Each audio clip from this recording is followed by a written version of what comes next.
Arif telah diturunkan di rumahnya yang tak jauh dari perusahaan player game. Kini di dalam mobil tinggallah Raisa dengan peran saja. Supir mah tidak termaksud karena supir itu seperti patung. Telinga mereka tidak akan berani mendengar pembicaraan Franz dan Raisa jika memang harus dirahasiakan. Aku mau tanya. Iya tuan. Raisa memutar kepalanya ke Franz. Apa kau kenal pria itu? Tanya Franz. Pria itu. Bio Raisa tidak mengerti sambil menaikkan kedua alisnya.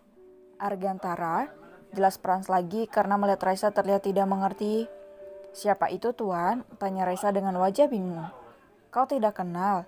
Tanya Franz tak percaya. Saya tidak tahu tuan, saya hanya kenal Tuan Franz, Nyonya Pipi dan keluarga tuan saja yang sangat baik berhati malaikat. Jawab Raisa begitu jujur. Raisa tahu Tuan Arga tapi tidak tahu nama panjangnya Argantara. Franz menyinggingkan senyumnya. Tuan Arga, pengusaha game nomor 2 dia diundang di acara itu, aku lihat dia tertarik padamu. Haha, ups, maaf tuan, maaf. Cicit Raisa membekap mulutnya. Franz melihat tawa Raisa itu punya lesung pipi. Ya, Raisa punya lesung pipi sebelah kanan dan itu sangat cantik saat Raisa tertawa.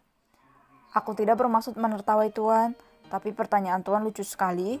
Saya tidak mungkin kenal dengan pria sehebat itu tuan. Sehebat itu? Franz memicingkan matanya. Iya tuan, saya pernah mendaftar di perusahaan Tuan Arga itu dan saat itu perusahaannya nomor 1 sebelum perusahaan player game ada. Dia sendiri yang mengatakan pada saya kalau tidak punya pendidikan tinggi tidak usah mau kerja enak. Jika saya memang kenal dengan dia seharusnya saya karyawannya kan? Tuan Arga sangat kejam tuan, dia hanya menilai Kaper saja tidak seperti Nyonya Pipi yang begitu baik. Nyonya bahkan langsung menerima saya karena saya punya tanggungan.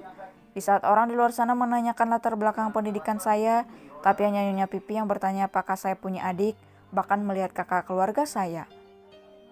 Jadi kau mengidolakan kakak iparku? Ledek Franz. Iya, jawab Raisa tersenyum lebar. Hei, dia sudah punya suami bahkan sudah punya anak. Peringatan Franz. Kalau dipikir-pikir kau tidak normal.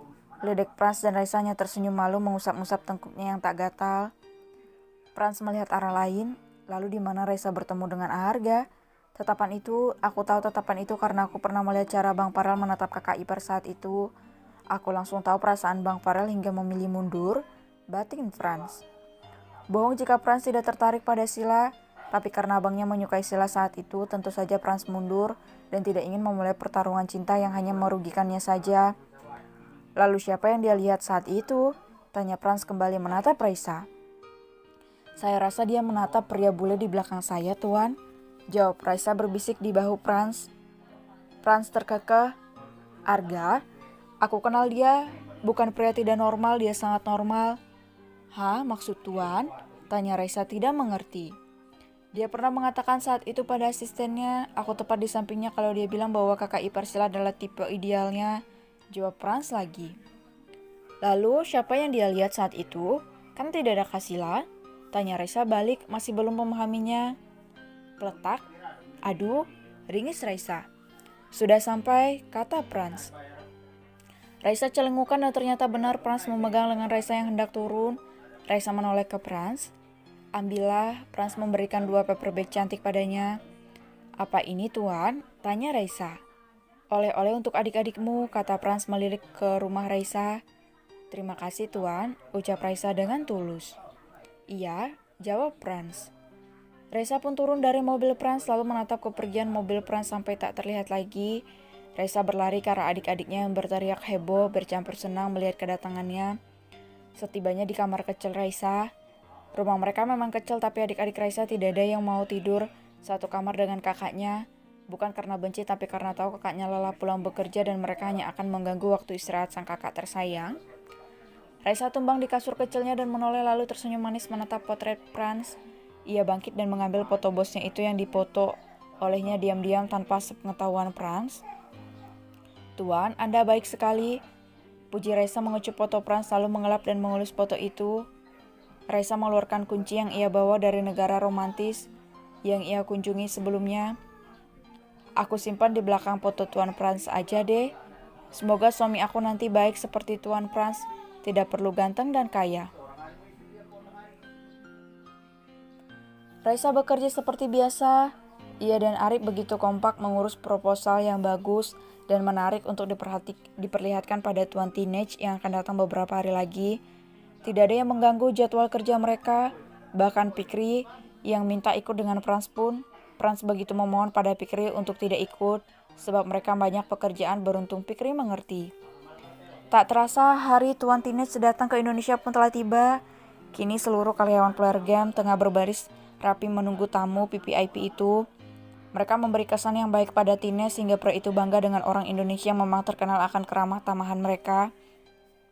Apa kalian sudah periksa semuanya? Tanya Frans begitu dekat dengan Raisa. Sudah Tuan, jawab Arif dan Raisa serentak namun masih dengan nada berbisik pelan. Ayo bergerak. Mereka berdua segera membubarkan diri saat Teenage sudah dibawa oleh Frans, sementara Raisa dan Arif pun menyusun semua perlengkapan yang mereka butuhkan dan akan langsung pergi ke ruang rapat. Semangat Raisa, Arif, kalian adalah pejuang kami. Raisa dan Arif pun terkakak, mereka diberi ucapan semangat dari karyawan Player Game, hingga semakin semangat saja mereka berdua untuk berhadapan dengan Tuan Teenage.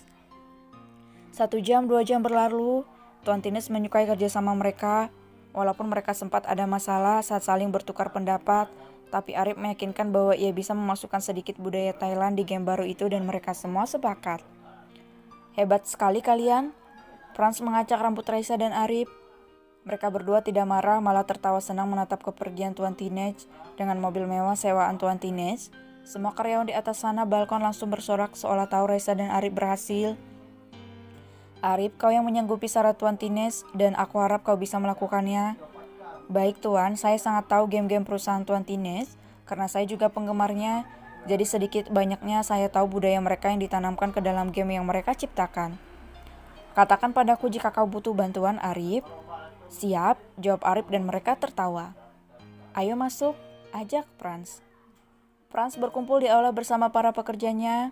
Frans menjanjikan mereka akan berlibur 3 hari ke Bogor dengan beberapa bus sewaannya nanti untuk seluruh karyawan Frans yang mencapai 200 orang, tidak termasuk Frans. Mereka semua hampir pekerja tetap, walaupun sudah menikah Frans tidak memecat mereka jika masih ingin bekerja. Tentu mereka bahagia karena gaji sebesar itu di perusahaan Frans sangat sayang ditinggalkan. Bahkan sekedar bermimpi untuk mengundurkan diri saja mereka tidak berani. Lagian siapa yang mau mengundurkan diri di perusahaan Frans selain gaji besar, bos tampan, bos baik dan pulang kerja batasannya ada. Tentu saja mereka bahagia. Kapan lagi bisa cuci mata menatap Frans yang merupakan idola mereka semua. Yeay, teriak mereka semua begitu riang dan heboh. Jalan beramai-ramai, siapa yang tidak akan senang? Itu menambah kesan kekompakan mereka sebagai karyawan Player Game.